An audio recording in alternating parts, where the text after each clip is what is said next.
Good morning, guys. It's Becky here at Aunt Beck's Creations, and that is Tippy under the dogwood tree. Hi, Tippy. What you doing, honey?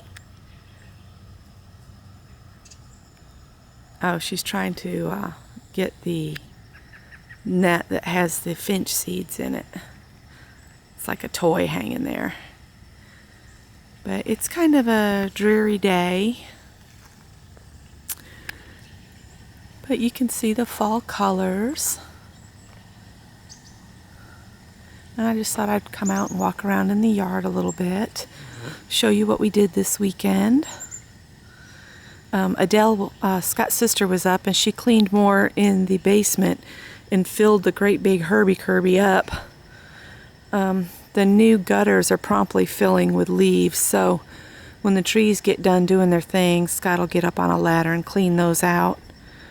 And so I'll just walk around the yard. Scott moved the cars to the main driveway last night, thinking we'd get more trick-or-treaters if the cars weren't like right in front of the house. But we got 3 trick-or-treaters.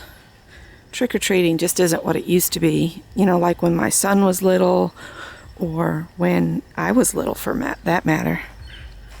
And I've got my glasses on, so depending on where I look through the lens, I can't tell whether I'm going to step too far or not far enough.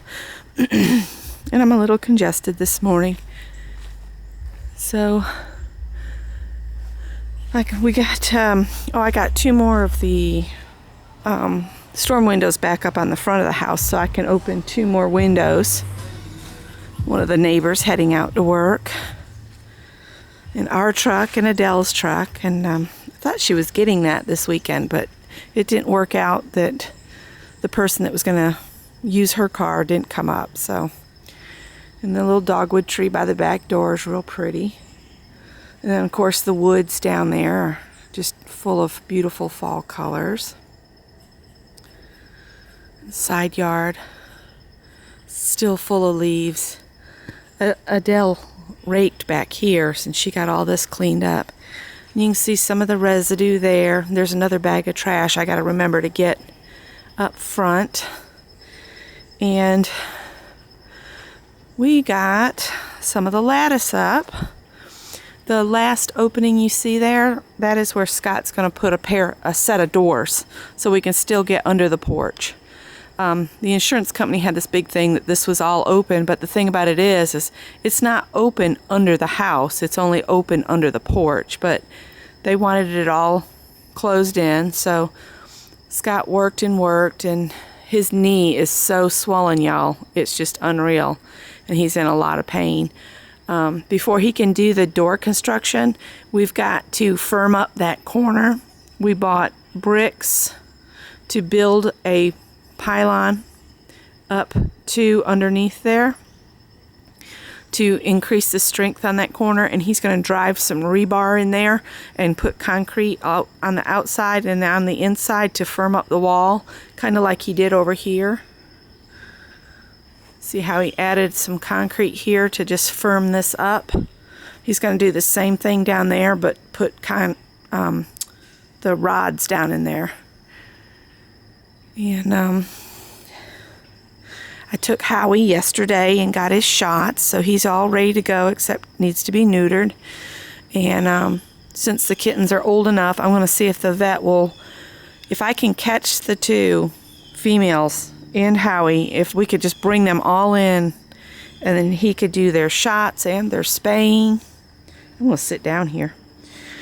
All in one day, so I don't have to try to catch them twice. That would be really awesome. So yeah, and I'm sorry I've been quiet. I've got an appointment tomorrow with a OBGYN. I got kind of some scary news, but I'm not supposed to get upset about it until after I've had another procedure done. Basically, this may be TMI, so if you're not interested in it, or if you're a dude and you don't want to hear about women's plumbing issues, just turn this off now. I find it important to share what I'm going through from time to time at 50 plus years old, simply because there aren't a lot of women willing to share what happens after you turn 50, okay? So that's why I'm sharing this. You know, your sex drive decreases immensely. So all you young things that think you're all hot and stuff, and you pick on older women, guess what? You're going to be an older woman one day, and this is the kind of stuff you'll have to go, deal with. But anyway, back to what I'm going through personally. During the pap smear procedure, it was noted I have a polyp that has gotten so large it's growing out of my cervix. The polyps form on the tissue that surrounds your uterus lining, and it's what generally will slough off, but I've developed a polyp, and it's grown long enough that it's protruding out of my cervix. So I immediately have been told that I need to go to an OBGYN, which they got me an appointment this week, Wednesday, so less than a week they got me in. So they're pretty serious about this. The procedure is, I don't know if they'll do the procedure tomorrow or if they'll check me again and set something up. I don't know if the doctor told me it's an office procedure, but then you go on YouTube and you look up videos and they're in hospital gowns and it looks like they're in the hospital. So I don't know if I'm going to have another trip in the hospital to have this polyp removed and tested. She said the majority of the time they are benign. They're just benign polyps, but you want to remove them because they can become cancerous in time. So that's what I'm dealing with, and what's kind of got my anxiety level up, which has raised my blood sugar counts. I haven't been below 120 in the last week and a half. So anyway, that's why I've been quiet. I haven't wanted to come on and do kind of a downer video, but I got to thinking, a lot of women my age might want to hear about some things that can happen, things that nobody says anything about. And then when it's presented to you as a possible option for your own self, it's kind of shocking, at least it was for me.